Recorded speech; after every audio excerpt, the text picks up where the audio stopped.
On the afternoon of Thursday, the 7th of September, 1978, a 49-year-old Bulgarian émigré writer and broadcaster named Georgi Markov was walking from a parking lot on the south bank of the River Thames toward a bus stop at the southern end of Waterloo Bridge in central London, on his way to the headquarters of the British Broadcasting Corporation World Service at Bush House on the Strand, when he felt a sharp pain in the back of his right thigh. A pain he would later describe to his colleagues as resembling in its suddenness and quality the bite of an insect.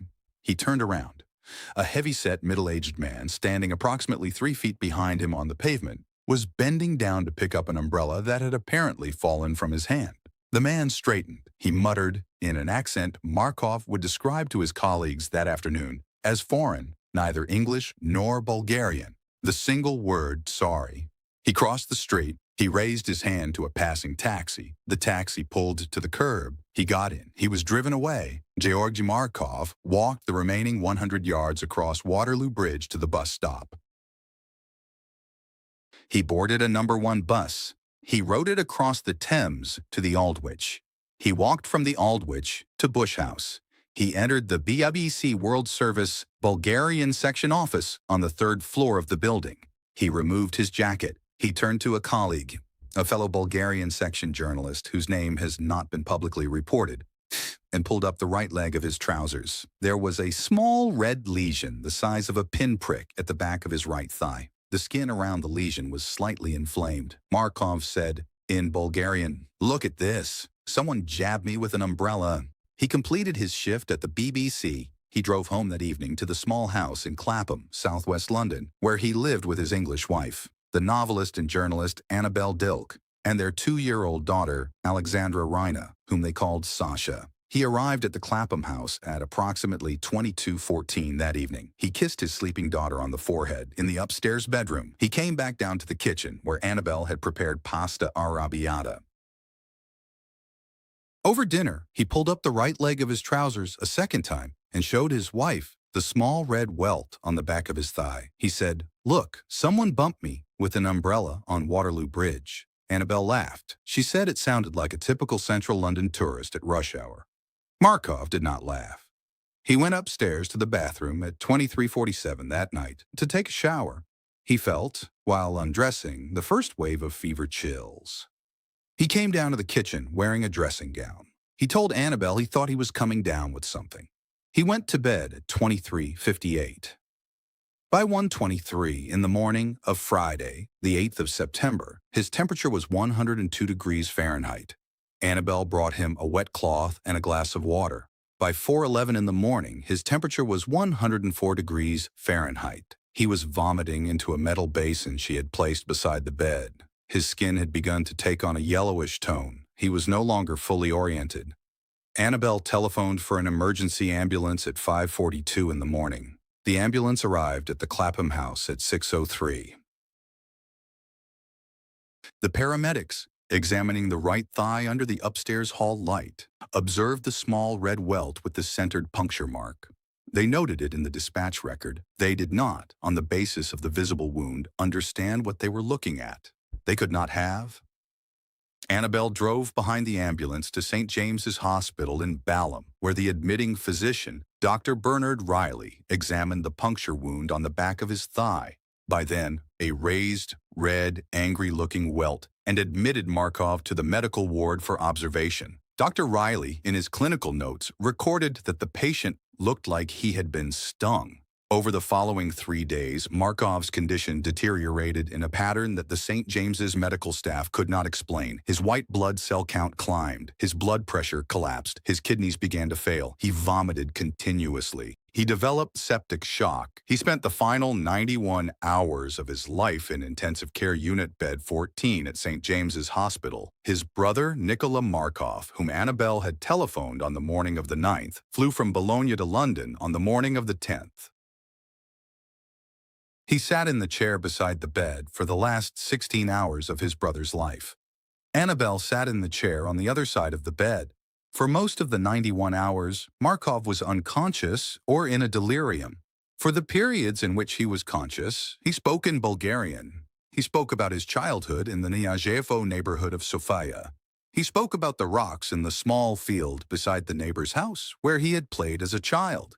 He spoke about his mother. He spoke about a summer he had spent at the age of 14 at a Black Sea coastal village whose name Annabel did not recognize. He did not speak about the United Kingdom. He did not, in any of his conscious periods, mention the umbrella.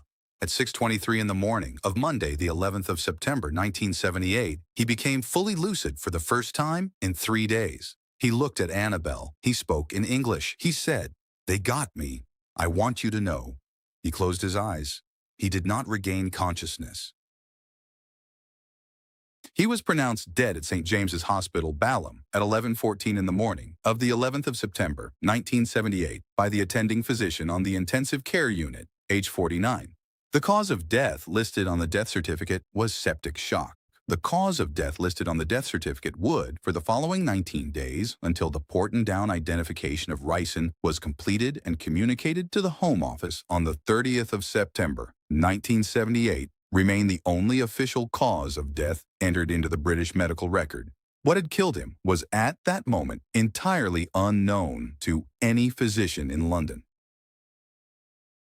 What had killed him would be identified over the following 10 days by a team of Home Office pathologists and chemical weapons scientists working with material excised from his right thigh as a microscopic platinum-iridium pellet measuring 1.7 millimeters in diameter, drilled with 2 crossing channels, each 3/10 of a millimeter wide, packed with approximately 2/10 of a milligram of ricin, a protein toxin derived from castor beans for which there was at the time, and remains today, no clinical antidote.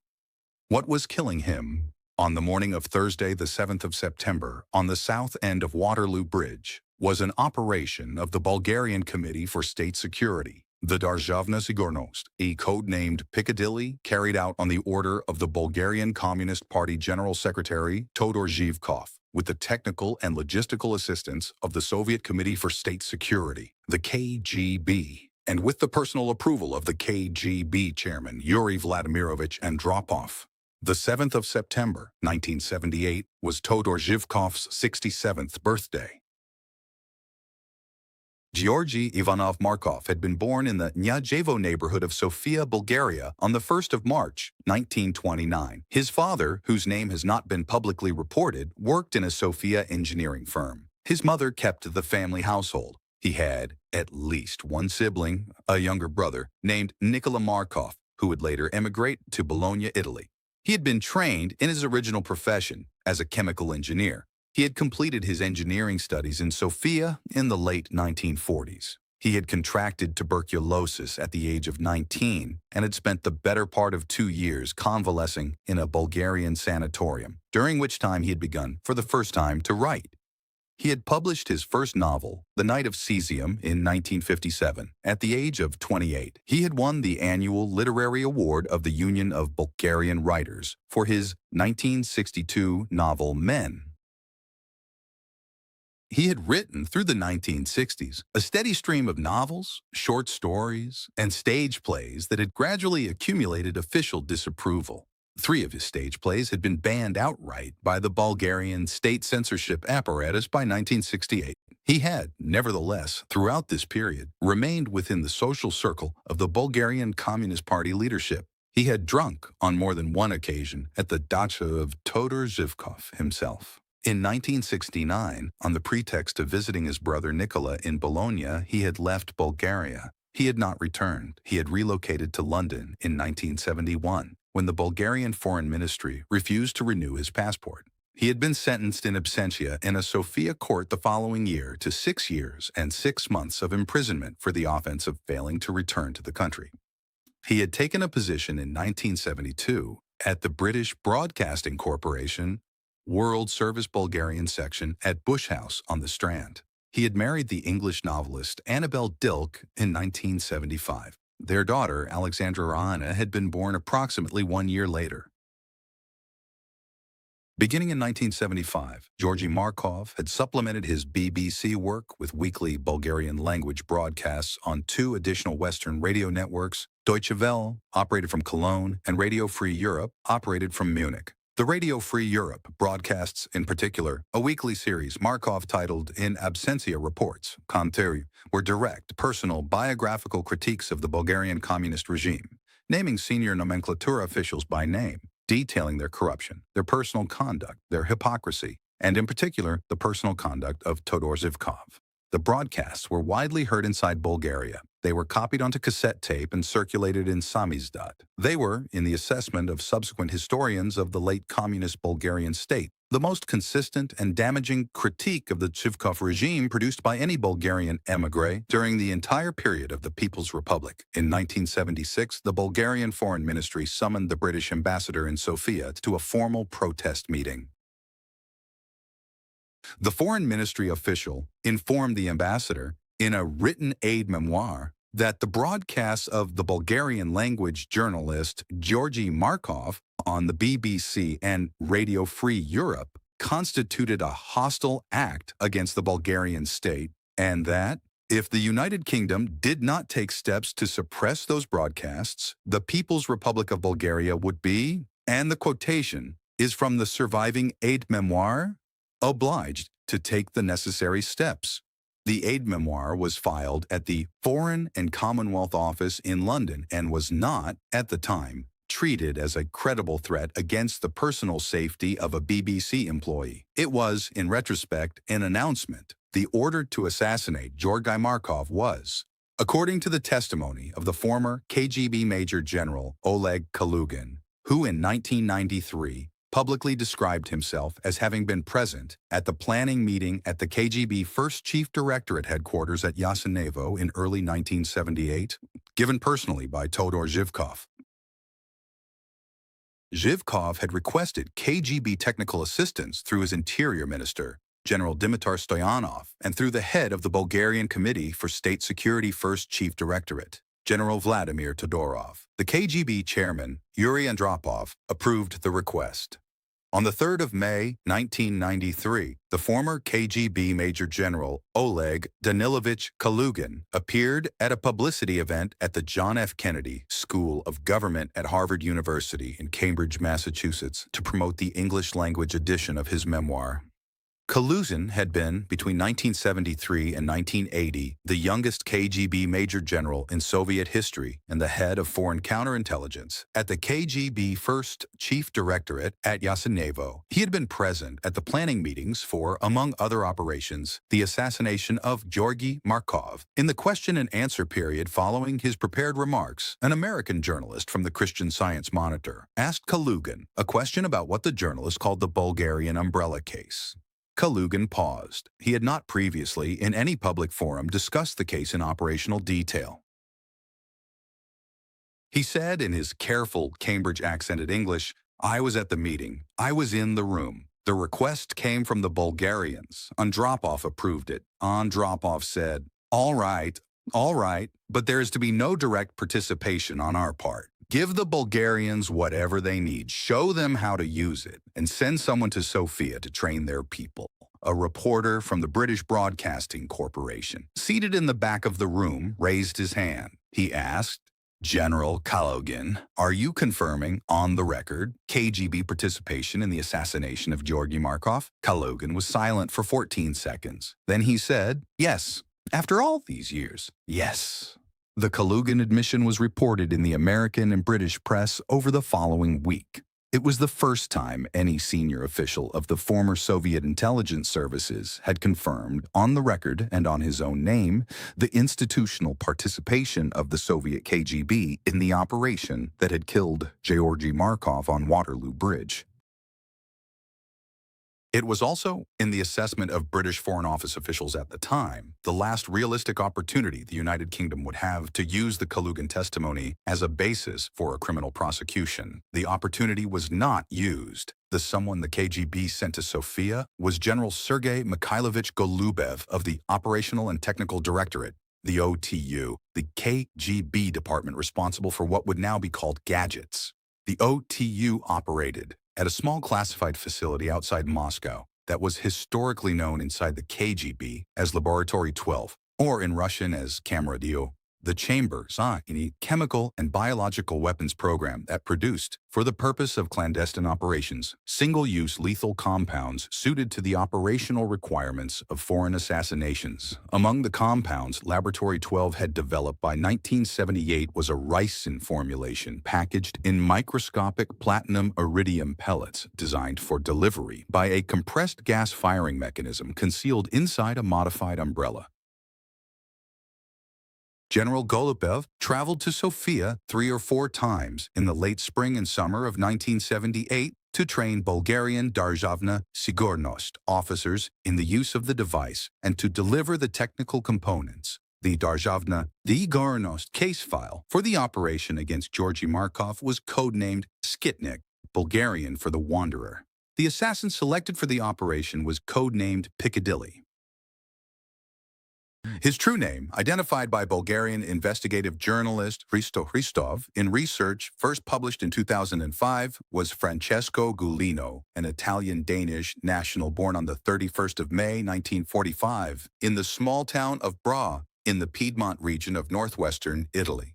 Gulino had been working in 1971 as an occasional smuggler of currency and small consumer goods across the Bulgarian-Yugoslavian border. He had been arrested twice by Bulgarian customs officers in that capacity. On the occasion of his second arrest, he had been offered by an officer of the Državna Sigurnost a choice between a Bulgarian prison sentence and recruitment as a Bulgarian foreign intelligence agent. He had chosen the second option. He had been provided with a Danish national identity card. He had been established under the cover identity of an art and antiques dealer operating out of Copenhagen, Denmark. He had received 2 Bulgarian state medals for the service he had rendered between 1971 and 1990. He had been paid in the aggregate over those 19 years approximately $50,000. 2 prior attempts to assassinate Georgi Markov in the spring and summer of 1978 had failed. The first attempt had occurred at a dinner held in Markov's honor at the Radio Free Europe offices in Munich in the early spring of 1978. A foreign agent, whose identity has never been publicly confirmed, had attempted to slip a toxin into Markov's drink during the dinner. Markov had not drunk from the contaminated glass. The second attempt had occurred during a family vacation in Sardinia in early August of 1978. The method of attack has not been publicly documented. Markov had survived. The third attempt occurred on the 7th of September, 1978, on Waterloo Bridge. 12 days before the Waterloo Bridge attack on Markov on the 26th of August, 1978, a Bulgarian defector named Vladimir Kostov, the former head of the Bulgarian State Radio Bureau in Paris, was exiting a Paris metro train at the Arc de Triomphe Étoile station when he felt a sharp sting in the small of his back. He turned. A man with a leather briefcase was walking rapidly away from him along the platform. Kostov did not pursue him. He proceeded to street level. Within hours, he developed a fever. Vladimir Kostov did not die. His pellet, which the French physicians who examined him on the 25th of September, 1978, after Markov's death had been reported in the European press, surgically removed intact from the fatty tissue of his lower back, had failed to release its full ricin payload because the sugar and wax coating that the KGB technicians had designed to melt at human body temperature had not, in Kostov's case, fully dissolved. The pellet was an identical match in dimensions, in composition, and in design to the pellet that the British Home Office pathologist would discover several days later in the right thigh of Georgi Markov. The autopsy on Georgi Markov was performed at St. George's Hospital Medical School in Tooting, southwest London, by Professor Rufus Crompton, a senior Home Office pathologist. Crompton, examining the right thigh, identified a puncture mark in a 1 centimeter zone of inflamed tissue at the back of the thigh. He excised the affected tissue. He preserved it in formalin. He forwarded it through Home Office channels to the United Kingdom Defence Science and Technology Laboratory at Porton Down in Wiltshire, the British military's Chemical and Biological Weapons Research Centre, For further analysis, at Portendown, the tissue specimen was assigned to a research medical officer named Dr. David Gall, who, over the following several days, performed a microscopic dissection of the excised tissue under laboratory conditions. On approximately the 5th day of the dissection, Dr. Gall recovered, embedded in the tissue, a small spherical metallic object of a diameter he initially estimated at less than 2 millimeters. Crompton, who was present during the recovery, would later recall that the pellet, when Gall lifted it from the tissue with forceps, had nearly slipped from his grip and rolled off the dissection table. Crompton's recollection was that the pellet rolled off the table and almost disappeared down a drain wires before Gall recovered it. Dr. Gall measured the pellet precisely. It was 1.7 millimeters in diameter. It was a sphere.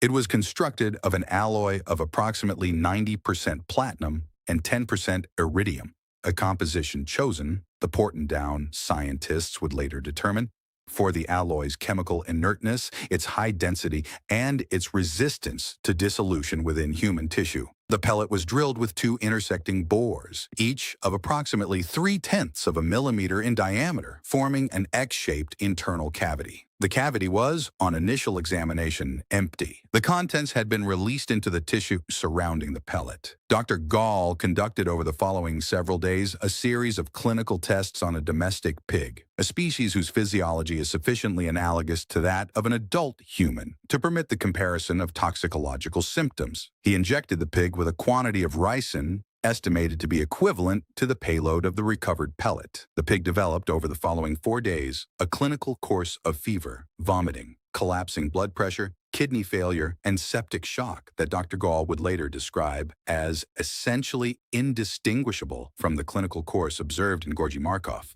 The pig died. Dr. Gall, in his subsequent Portendown clinical report, would write, regarding the comparison between the pig's clinical course and Markov's, that pig suffered very much the same symptoms that Markov did. The Portendown identification of ricin as the killing agent was communicated to the Scotland Yard Metropolitan Police Homicide Investigation Team approximately 3 weeks after Markov's death. The Scotland Yard investigation proceeded over the following months along 3 parallel lines. Identification of the assassin who had jabbed Markov on Waterloo Bridge. Identification of the Foreign Intelligence Service that had authorized the operation, and identification of the chain of command by which the operation had been approved and resourced. None of the 3 lines of investigation produced a viable prosecution during the lifetime of the Bulgarian Communist state. The fall of the Bulgarian Communist regime in November of 1989 and the subsequent partial opening of the Državna Sigurnost archives by the post-communist Bulgarian government in 1990 and 1991 produced, for a brief period, the possibility of substantive investigative cooperation. That possibility was substantially destroyed in the spring of 1990 when General Vladimir Todorov, the last communist-era head of the Državna Sigurnost First Chief Directorate, ordered the burning of approximately 10 volumes of Državna Sigurnost case files relating to Georgi Markov. Todorov was indicted by the post-communist Bulgarian office of the chief prosecutor in 1991. He was convicted in June of 1992 of the destruction of state archives. He was sentenced to 16 months in a Bulgarian prison. General Stoyan Savov, the former deputy interior minister of the People's Republic of Bulgaria and the former head of Državna Sigurnost foreign intelligence operations, was indicted in the same investigation. He was understood to be the senior Bulgarian official who had directly authorized the Piccadilly operation. On the morning of the 13th of January, 1992, 12 days before he was scheduled to appear in court to answer the indictment, General Stoyan Savov was found in the bathroom of his Sofia apartment with a single self-inflicted gunshot wound to the head. He was 64 years old. He was pronounced dead at the scene. The Bulgarian investigation, following Savov's death and Todorov's conviction, lost its most important institutional witnesses. In 1993, Scotland Yard detectives traveled to Copenhagen, Denmark, where they interviewed a man whom Bulgarian post-communist intelligence sources had identified as the Državna Sigurnost agent, codenamed Piccadilly.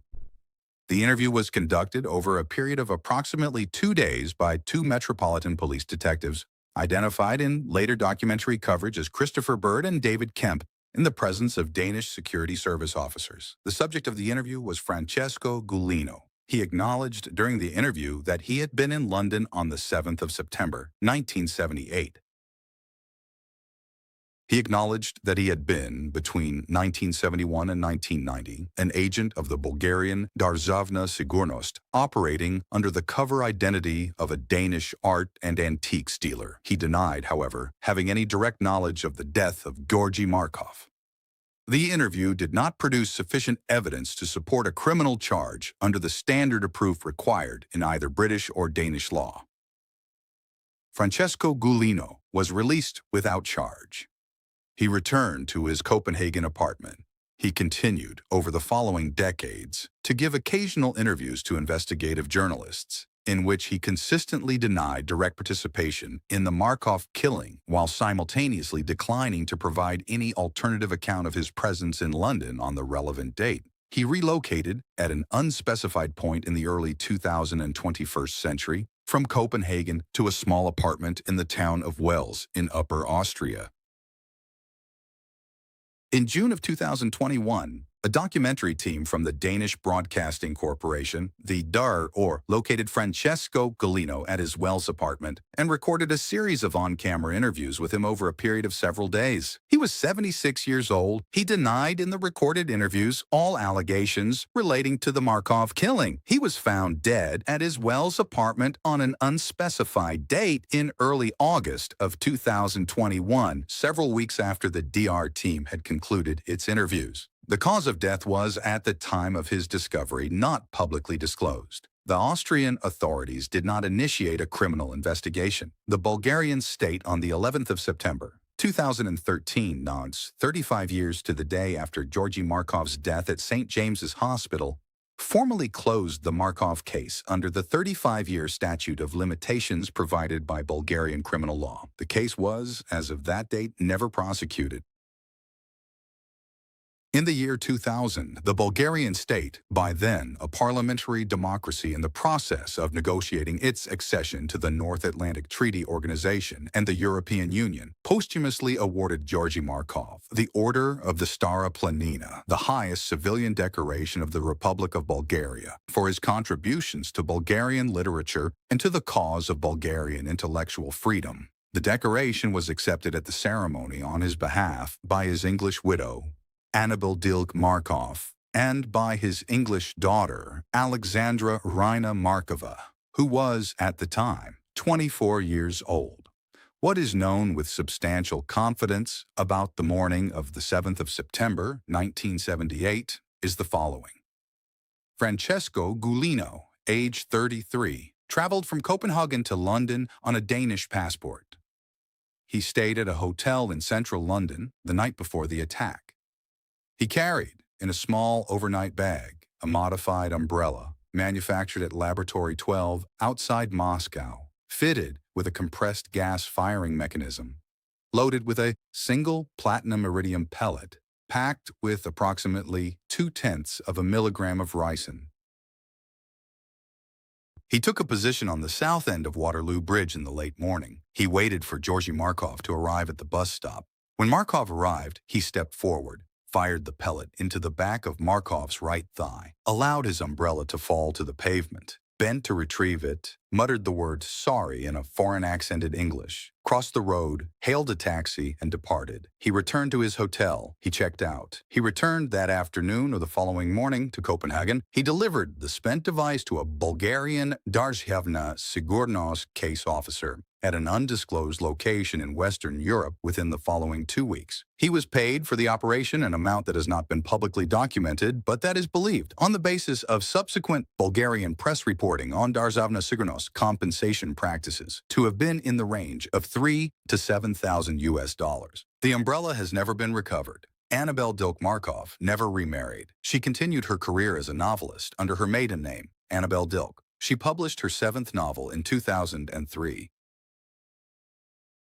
She has given occasional anniversary interviews to the British Broadcasting Corporation in which she has consistently declined to speculate about the identity of her husband's killer beyond the documentary record. In an interview broadcast on the 40th anniversary of her husband's death in September of 2018, she said, "Of the moment of the attack on Waterloo Bridge, he felt a jab in his thigh. He looked around, and there was a man behind him who had apologized and dropped an umbrella." She did not, in the interview, speculate further. Alexandra Reina Markova grew up in London. She has, in subsequent decades, given a small number of interviews to British media on the anniversaries of her father's death. She has consistently declined to permit her photograph to be published or her current employment to be disclosed.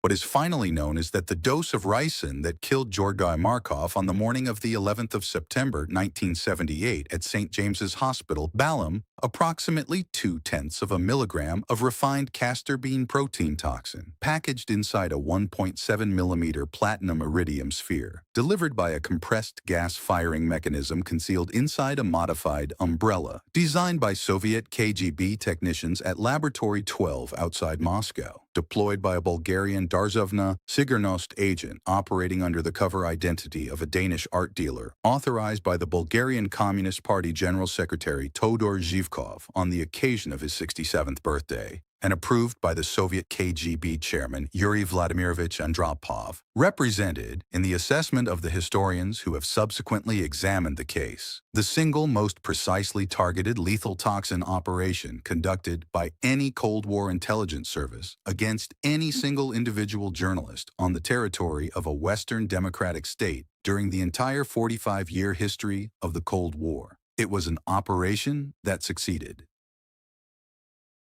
It is an operation for which no person has, as of this recording, ever been criminally tried in any jurisdiction. The Bulgarian Foreign Ministry aid memoir of 1976, delivered to the British ambassador in Sofia, had warned that if the United Kingdom did not take steps to suppress the broadcasts of the Bulgarian-language journalist Georgi Markov, the People's Republic of Bulgaria would be obliged to take the necessary steps. The necessary steps had been taken on a south-end bus stop of Waterloo Bridge at midday on Todor Zhivkov's 67th birthday in the form of a single sharp pain in the back of a right thigh by a heavy-set, middle-aged man bending to pick up a dropped umbrella with a foreign-accented single-syllable apology that had been the last word the Bulgarian state was permitted to address to the journalist Georgi Markov on the territory of the United Kingdom. That word was sorry.